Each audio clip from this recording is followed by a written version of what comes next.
how Saban told the story from the introduction to the end.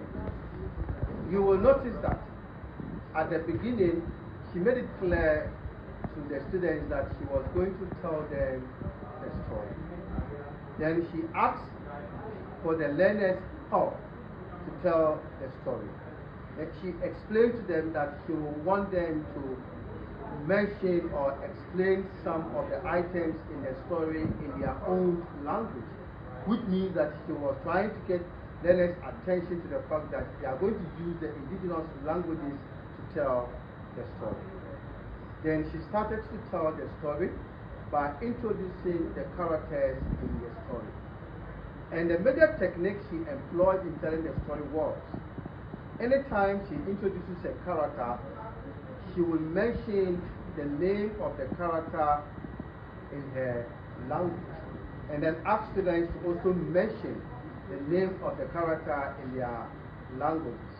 She started with the donkey, then she mentioned the name, how in Germany they mention donkey. Then she asked students to also mention how they call a donkey in their languages. Then she didn't end there. She used the sound of the donkey to bring emphasis by way of getting students to understand what a donkey is about, though they mentioned the donkey in their languages. Then to the next character, the cat, then to the rest of the characters. Then in the story, she pauses.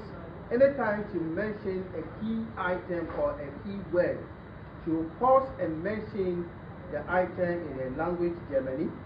Then she will ask students to mention how that item is called in their languages.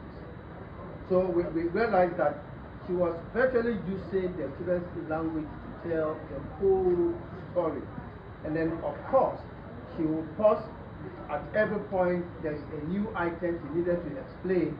Then she will explain by mentioning the item in her language, then ask students to mention the other item in the language. Now, did you take note of the kind of questions she asked? Who remember the kind of questions that she asked? Yes? Do you remember the kind of questions she employed in the storytelling? The names of the various animals. So she asked students to mention the names of the various animals.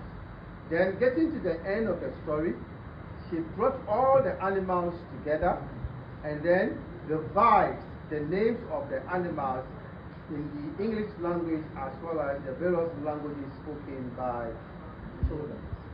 And she employed different narrative techniques in explaining the items in the story, and the whole picture was using students' languages to explain the story, bringing out the very good idea of translanguaging, how to use the multiple languages spoken by students in the classroom to tell a story.